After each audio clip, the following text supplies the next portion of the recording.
This is a download from Sounds Profitable, the most important news from this week and why it matters to people in the business of podcasting. I'm Manuela Correa. And I'm Shreya Sharma. The download is brought to you by Podscribe. Find out more at podscribe.com. This Tuesday from Amrita Khalid for The Verge. The iOS 17.4 update is here, and with it brings the release of transcripts on Apple Podcasts. Going forward, all newly uploaded podcast episodes will receive an AI-generated transcript shortly after publication. Backlogs of existing podcasts are expected to be fully transcribed once the system catches up. The new transcripts are accessible from the Apple Podcasts Now Playing screen and include a search function that allows users to look up keywords in the transcript.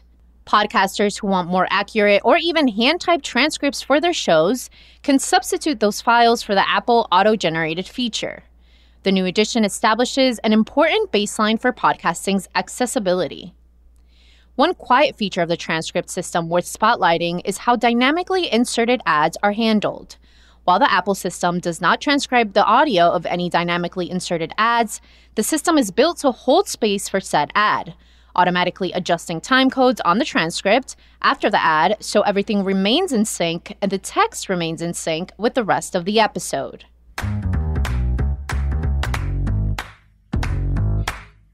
Podcast companies are reporting signs of an improved advertising market in 2024. It's earnings call season yet again, and this time we have a batch of sizable podcast companies posting their 2023 Q4 earnings. iHeartMedia, Spotify, SiriusXM, and Acast all report their podcast revenue had positive year-over-year growth in the quarter. And a consistent message among company executives was signing of an improving advertising market heading into this year. 2023 was a bumpy year for advertising, and not all made it through unscathed. Cumulus Media's earnings call reported an 8% loss in podcasting year-over-year. That said, they noted an upward trend of improvement for their podcasting efforts in the back half of 2023. Rich Bressler, president of iHeartMedia, said during the company's earnings call last Thursday that the company expects 2024 to put iHeart back into growth mode as they continue to see signs of improvement both in their business and the wider advertising space. This Wednesday from Sounds Profitable, Tom Webster spoke at the Country Radio Seminar held each year last week in Nashville, Tennessee. In his talk, Webster spoke to the country-shaped hole in podcasting and how it's time for both industries to take each other seriously and break down the hurdles that would enable a new flood of creativity and revenue. Here's a quote from Webster. "The potential for music in podcasting is immense. Imagine podcasts that dissect classic albums track by track, that tell the stories behind iconic songs, or that explore the intricacies of musical genres from around the world. These aren't just hypotheticals, there's a real pent-up demand for this content. Sounds Profitable has conducted research that shows music is significantly more popular among video podcast viewers than it is in the broader podcast listening audience. This discrepancy isn't due to a lack of interest, but to a lack of supply, constrained by the current licensing framework." End quote.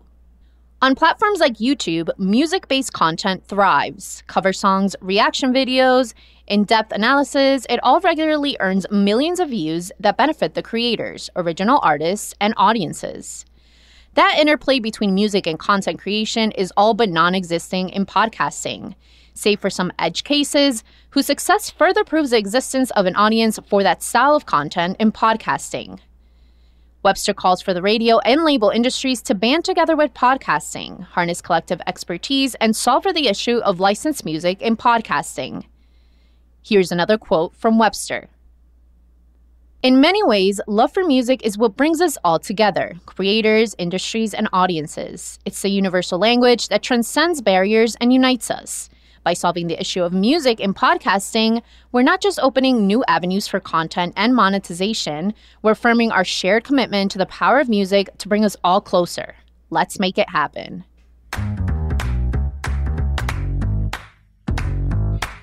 Spotify CEO Daniel Ek expressed optimism that if 2024 continues on current trends, Spotify's podcasting business will hit its break-even point and begin to turn a profit before the end of the year.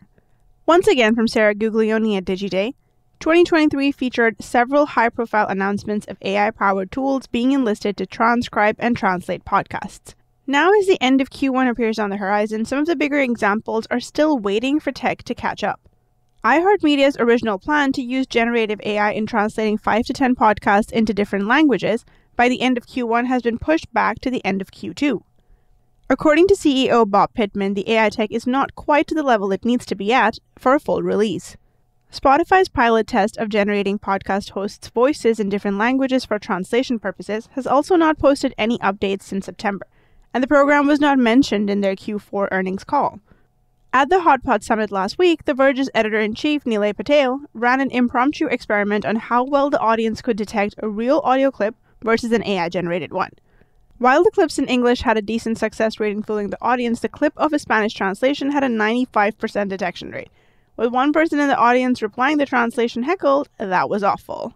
While the tech isn't quite ready, companies believe it has the potential to become a cost-effective way to expand podcasts internationally and access non-English speaking markets without creating a new version of the podcast whole cloth, such as Spotify's localized adaptations of fiction podcasts like Case 63, which effectively remade the podcast from scratch with a localized team and actors. The potential is there, and if the tech is fully realized, it could jumpstart the localization process for all genres of podcasts, not just those that lend themselves to duplication. This Tuesday from PRX. The public media organization has announced a new collection of digital resources for terrestrial radio stations. Sean Nesbitt, Senior Director of Industry Partnerships at PRX, says the new resources are in line with PRX's intention to forge connections between popular programs and stations, expanding public media further. Public radio stations airing PRX-distributed programs will now have access to digital tools like custom fundraising emails from the host of shows like This American Life, Latino USA, and Milk Street Radio. Stations that stream their programming on demand online can now access pre-roll fundraising messages, also by show hosts in the PRX network. The reverse is also possible, with several PRX-distributed podcasts coordinating with stations to run a mid-roll promotion for that station's pledge week. Resources like this bolster both PRX's relationship with affiliate stations and reaffirms the symbiotic relationship between public radio and podcasting as a medium.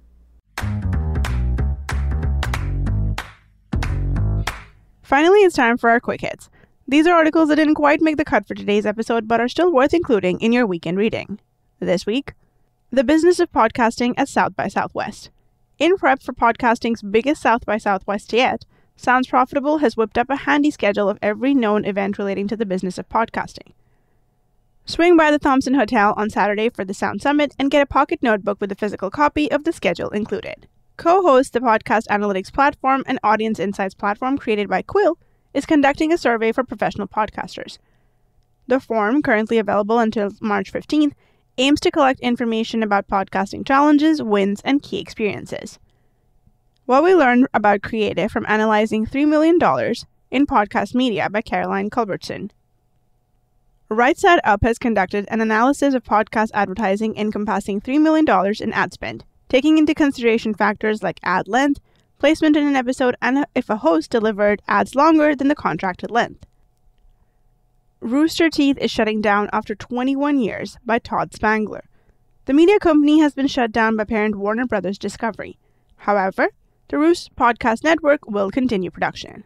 Alice Levine and Dino Sophos behind Crossed Wires Podcast Festival by Max Goldbard. A new podcast festival debuts in Sheffield, England this spring, following a similar format to a co-organizer's existing music festival. And that was the download, brought to you by Sounds Profitable. I know we went through today's stories fast, so be sure to check out the links to every article mentioned, right in your podcast listening app or on soundsprofitable.com/podcast. And thank you for sticking with us as we bring you the top stories you might have missed from the past week.